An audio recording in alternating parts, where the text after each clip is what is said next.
My name is Kader Attia. I'm artist, and I have been working and thinking for a couple of, let's say, decades now. I grown up between France and Algeria. Then I was my teenage time was in France. My practice is about the question of repair and has a sort of agency that moved both culture and nature. It's my kind of sort of magnificent lens that helps me to see the world and the mankind, both sometimes in a very close up, in a very close way, and some other through a sort of bigger picture. Yeah. Here we are for a new exhibition. You're back in France for the first time in a few years. How did you adapt to this space, and what did you want to say to this audience in Montpellier? For me, sometimes it's not always the case, but sometimes when you're invited in a space, the space gives you the tone, like the rhythm through which you have to sort of practice space and time in order to connect with the audience. I always cared so much about the audience. I think this is very important. That's why I created this space like Colony a couple of years ago. I think without this care of the audience, there cannot be a room to speak and to think together, and then to sort of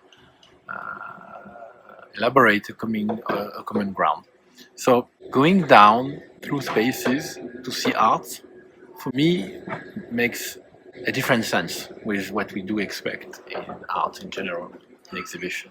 We always have this sort of kind of expectation that going through art or as a viewer, as audience, we go up actually, and we climb. There's kind of idea of elevation, intellectually, physically, etc.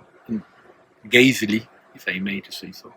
So this significant part of the architecture of the space, which calls the visitors to go down from one room to another one, inspired me this idea of going down to hell that Dante in the Divine Commedia has described, and which description still is relevant today, even stronger.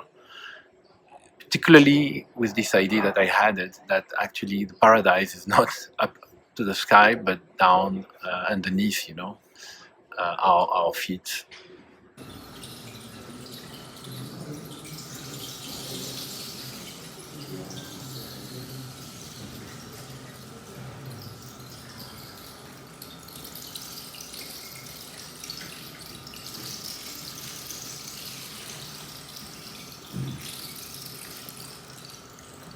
At many points we discussed the fact that this exhibition works like a journey, and it starts in Algeria, where you spend a lot of time in your childhood. Can you explain how this country has been important to your art? Algeria is definitely very important for all the, I would say, Algerian who even living under another national identity in Germany, in France, whatever, who actually honor the legacy of their ancestors. I've grown up in a family where both poverty and strength in the east of Algeria, in the Ores, in the mountains, have been a significant boost for emancipation. And I was talking in the exhibition about traces also. As far as I'm concerned, the traces of my families, I knew my grandmother, she was a Mujahideen, my father too, Mujahideen. I really care about this idea that even if we can be several people, several cultures inside, several genders, several identities, there are some of them which are stronger. And you cannot get rid of them like this, even if you want. And the influence that Algeria has in my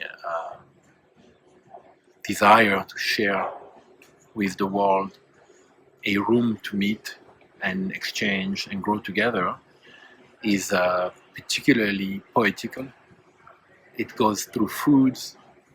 In the exhibition, there are elements that where I use actually ingredients of food. These bread, matloua, that is the bread of the region of where I grown up, of my family in Algeria. From the French used to call the bread matloua, bread of the Ores, le pain des Ores.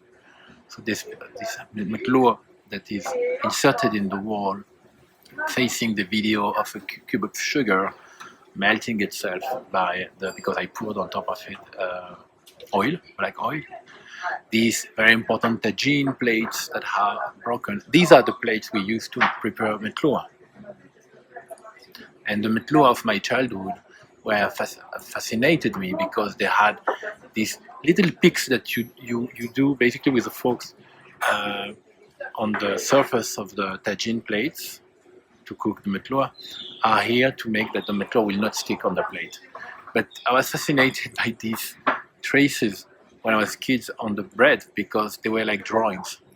You see, so here is the influence, a part of the influence. Of course, the influence also goes through the first room, where the series of rochers carrés, square rocks, an area of Babelwed where when I was very young, I used to go, like pre-teenager, let's say, I used to go and to hang out there with my cousins to swim beyond these blocks.